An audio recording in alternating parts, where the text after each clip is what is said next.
Saturday, 15th of March, 2025 at 11:11 a.m. in two separate locations. Welcome to our Cosmic Journey, the Dev and Design Astrology podcast featuring two guys that never seem to be together anymore. I am guy number one, Jake. He is guy number two, Trey.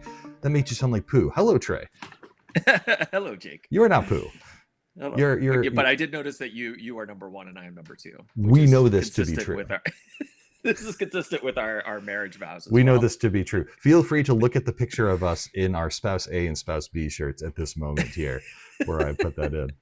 Trey and I have been apart for a little bit. He has been up at his in-laws. I have been down at the house, and I miss him terribly, of course. Yeah, I miss you too. It's fun up here for sure, but there's something about being up here that is very distracting because I had a low productivity week. Oh yeah. Even with going to the library a couple of times, I was like, because there was just other stuff that needed to get done, and yeah, so it was not the most productive week, but yeah, and that's going to be evident in our agenda here because you'll notice that what we talk about in when we have low productivity weeks are all meta topics. This might run long, so we'll just I just want to traditionally this is run long. I would like to let the affiliates know that this might run long. So this week's episode is called Together Then Apart, talking a little bit about us. And I wanted to talk a little bit, not only about what Trey has been working on, and again, low productivity. So he's got like kind of one contained thing, but also just like this reflections on like working apart and working together. And kind of, I did some research about like post-pandemic, what the connectivity to mission is, how it looks between kind of early and mid and late stage employees, because Trey and I have this kind of constant thing that we talk about. I think we appreciate each other and we appreciate working in offices, but it doesn't seem like that's the reality of like what building a company is all about. Anyways, just some reflections about that from a data perspective and kind of how we feel, because I miss him. That's really what this comes down to. Oh, yeah. Okay. Oh, yeah. Look at you getting those hearts out. I don't think I can do that. Can I do it? No, I think I turned my reactions off because I'm cold-hearted. Let's start though with the check-in question. It's yours. I have no idea. Hold on. So I gotta think about it. Also, I realized, by the way, when I was in the shower, that there's a difference between having a conversation with someone and video talking. And video talking is very different. And I'm not used to video talking yet, but I've thought about this in the shower, and I'm going to get better at video talking. So if you notice that my cadence is weird and everything, that's fine. It just That's why I'm just practicing. My problem when I practice trying to communicate clearly and effectively is that I get super slow in my communication because I am thinking, don't say I don't think that you're I don't think you're as slow as you think it is, by the way. Really? Yeah. It feels so glacially slow to me. No, I think it's a good pace. Ah, okay. So, hey, let's just try it out. Actually, there's your check-in question, Mr. Henry. What are you trying out when it comes to different modes of communication? I think we already checked it in. So I am trying this idea of being a better communicator in video, knowing full well that there is a bunch of stuff that will hit the cutting room floor, clearly communicating what I need to do in sentences. And when that doesn't work, just stopping, resetting, and doing it again. You might have just seen an edit. That's where I just did it. Congratulations, me. What are you trying to do now when you think about the difference between this communication medium versus just normal human communication? I think it's interesting as well because those two things are overlapped in a way.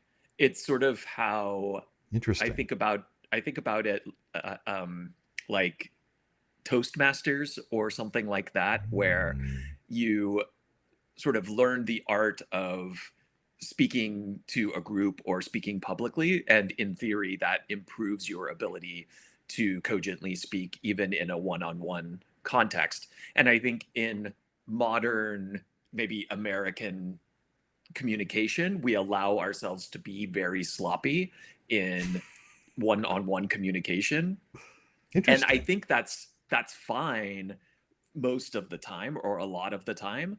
But when it comes to topics that are maybe more sensitive or just require a little bit more effort, then giving that grace to somebody where they can spend a little bit of time thinking about what they want to say and trying to say it cogently Yeah. is a nice thing to do. You will notice, or you probably won't notice, but I am currently noticing that I am speaking somewhat slowly because my brain has a current background task, which is don't say don't clear your throat, keep And your that levels relatively even. that background task is taking about 50% of the CPU right now. Yeah. The hard drive light is on, the fans are going. You're like, why are the fans going? He's just communicating. You know, I had completely forgot about this until you mentioned about this different communication style and making sure that your normal patterns can be disrupted with different ideas, different ways of communicating. One of those things is called precision questioning. And in precision questioning, if I start doing that with someone and I don't warn them, it looks like I am putting them on blast. What I actually want to do is have an efficient conversation where we're delving into assumptions and held beliefs to make sure that we aren't over indexing or anchoring on assumptions or overly held beliefs. However, when I go into precision questioning, if I don't warn someone, it really looks like you are like I'm being a jerk about the whole thing. And I learned very quickly, I had to say, like in a one-on-one or in a meeting situation, I am now going to go into precision questioning. This is going to seem like I am peppering you with questions, and those questions are leading, so they're mostly yes and no questions that feel a little bit Socratic in their method. It's going to start feeling a little bit like a cross-examination. I don't mean it to be. I just need to get to a thing. And when people understood this, then all of a sudden that communication style, people appreciated it because they're like, okay, I'm going to turn my brain. We're going to do something different now. But we're going to put ourselves in a different situation that doesn't feel so human. It feels differently human, and it feels like a different change. Video is the same way. So if you ever want to get into videos, hey, just know that you're going to have to change your communication style once this goes green. It only took us 78 episodes to realize that. So good on us. The learning is slow. The learning is slow, but it is complete. Let us move. Good check-in, by the way. Good check-in. Let us move. Good check-in. Good check-in. Let us move on to the next part of the agenda. You called it the bag of holding, which not a big D&D player. So why don't you explain to us a little bit about the bag of holding and JavaScript functions? Yeah, I think the title was When the Toolbox is a Bag of Holding, which is a little bit of a D&D reference. A bag of holding in Dungeons & Dragons is a bag that basically can hold a lot more than it looks like from the outside. Oh, like a TARDIS. Got it. Like a TARDIS, exactly. Okay. You just had to bring it back to the to Doctor Who. Then I was okay. Great. Yeah, exactly. So the topic here really is around when the language and platform doesn't give you the answers to any particular question. It's unopinionated about how you should go about solving problems. And because of this, it's very, the platform that we've moved to is very permissive. But then that also means that we then have to spend a fair amount of time trying to figure out what we want to do with what. And that a portion of this week went to understanding how the fact that JavaScript as a programming language is kind of, can I say the Whore of Babylon? I was about to say that there's a phrase, it's a turn of phrase that you normally say that you might not say in video. And there it is. Okay, so I don't even have to say that. I was going to say for the check-in question too, that we are currently in, depending upon what rules you use, we're currently in Mercury Station or Mercury Retrograde. It's just moving into retrograde now, and I think it's very appropriately meta to be thinking about how you communicate and communicating more precisely and slowly as Mercury is literally slowing in the sky and stopping and going in the other direction. As long as you don't stop communicating, we're all good on this video.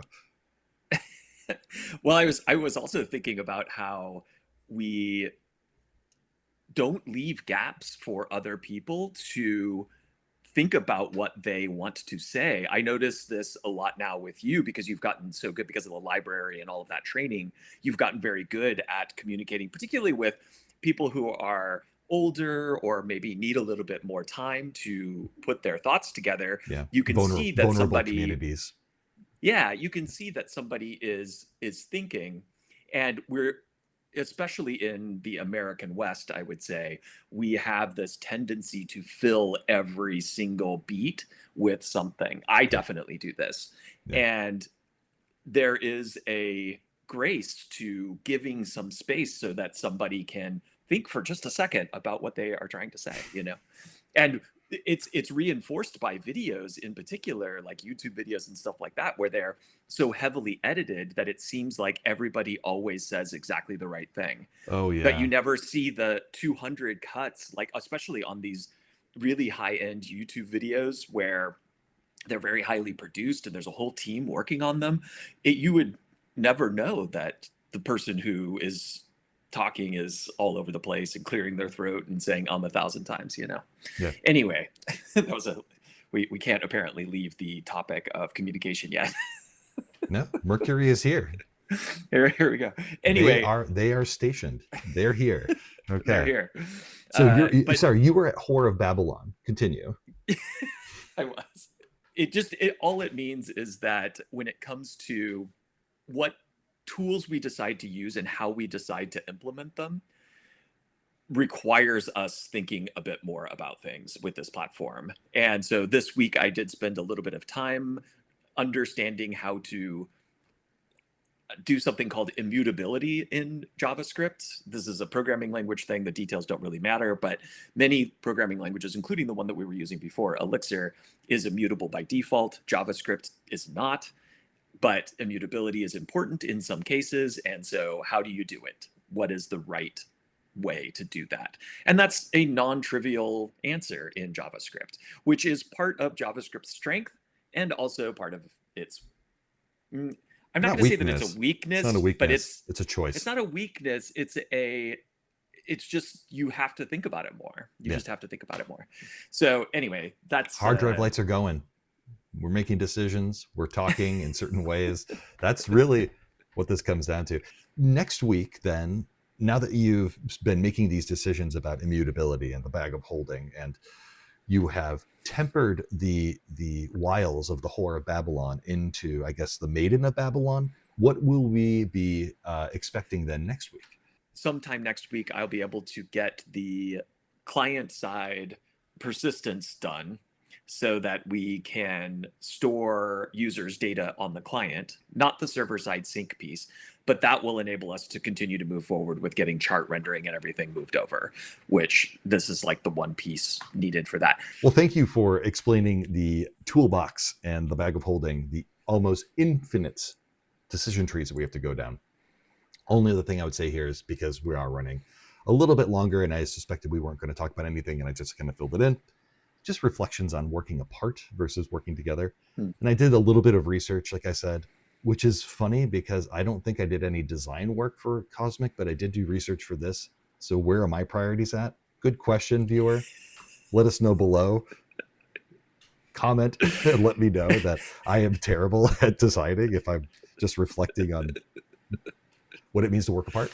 But it's been something on the top of my mind. I wanted to know post-pandemic how people have either been surviving or thriving in the post-pandemic world that we're in, where either it is a kind of strict go back to work or a hybrid environment. As it turns out, the best environment is hybrid work. You know, the hybrid is going to win. The problem, your life, you're kind of like, what do I say? Your employee engagement goes high. The thing that is sacrificed with all of that is your connection to mission and purpose of what you're doing, which is funny because then you're saying, personally, I'm feeling great, but I don't really know what I'm supposed to be doing at work.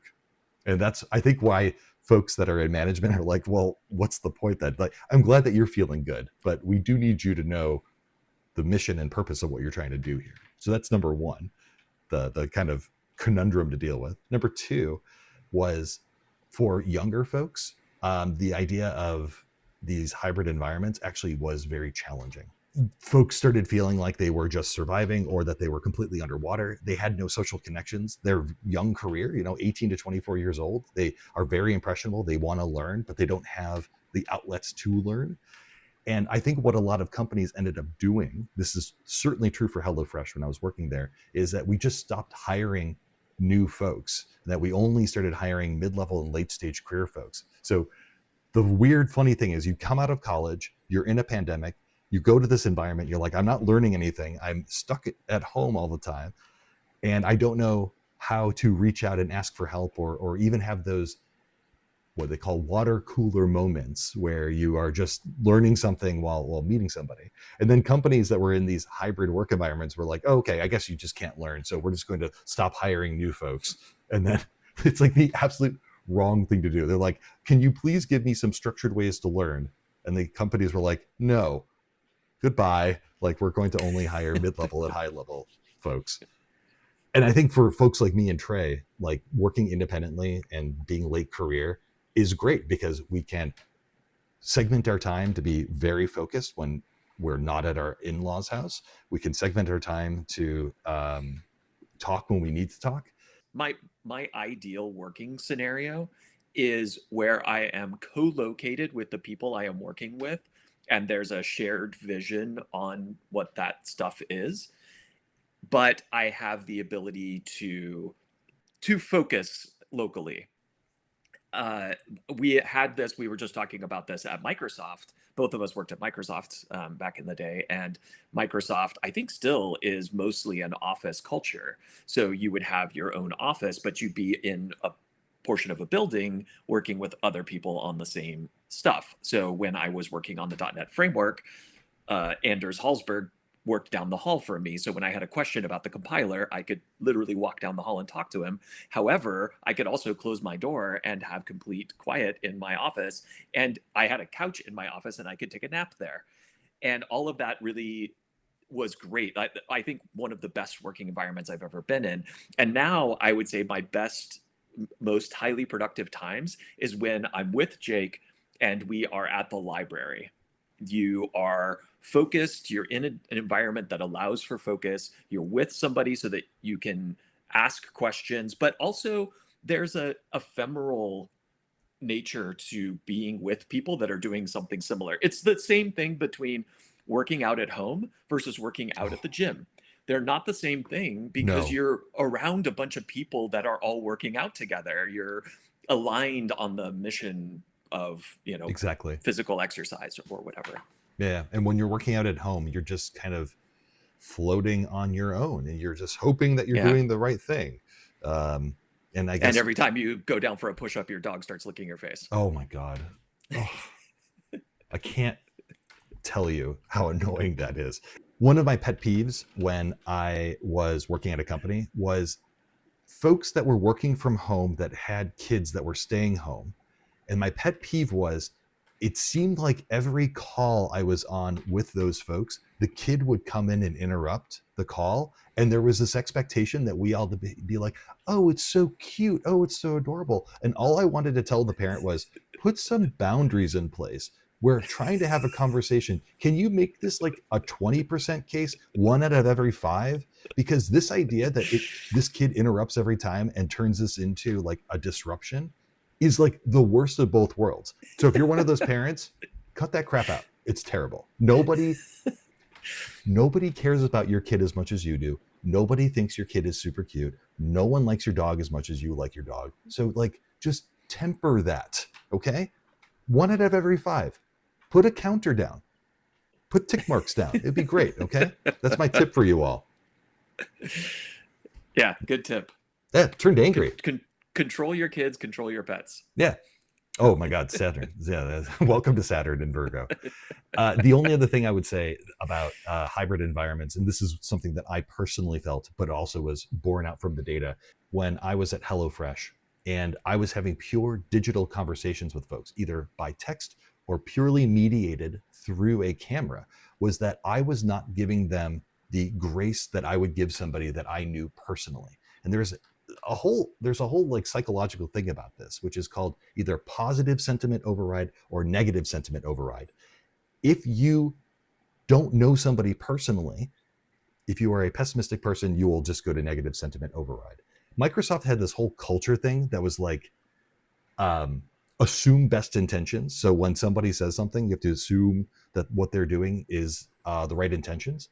I like that idea of positive. That's the encoding of positive sentiment override. We do that at the library as well. We assume that our patrons are working in a positive fashion until they show us otherwise. Otherwise, like, you shouldn't be working at a library, honestly. Yeah.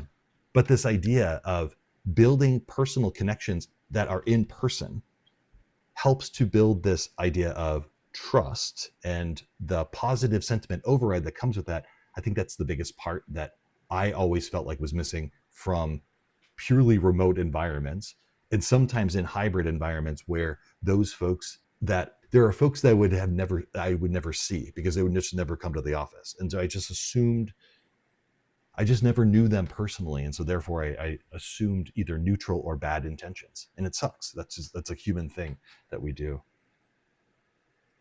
Yeah, it's interesting because I think about open source communities. For example, I was the acting project technical lead for Horizon, which is the UI for OpenStack, which is a cloud, open source cloud thing. And so I was running or participating in meetings. There were a couple of conferences every year that we would meet up at and meet people face to face. But most of the time, and there were some people that I had never met in person, but I always felt like there was a decent connection there. So I think there are ways maybe that does work well, but it really has to be baked in from the start. So anyway, that's a complicated topic. Yeah. Something for another day. Mr. Henry, you and I are soon on a plane to Germany. I am vaguely looking forward to it. You can kind of feel the dread in my voice a little bit about that. Is there anything that you wish now we're going to Europe, or we're taking a trip, or Mars is stationing? Is there anything that you believe the viewer should be doing? Or Mercury. Is there anything that you believe that the viewer should do? I think that the viewer should get an oil change for their car if they drive one. Okay. If you drive a car. And their car uses oil. Maybe you have an electric car. Okay. If you drive and your car uses oil, you should get an oil change. Also, I think that maybe if you just use a bike, like, why don't you just like lube up the gears? Lube up those those brake tubes. Lube up those brake tubes. Lube up those brake tubes. Be well. Take care. Have fun lubing up those brake tubes, and we're going to see you again next week. We love you very much. Take care and goodbye. Bye.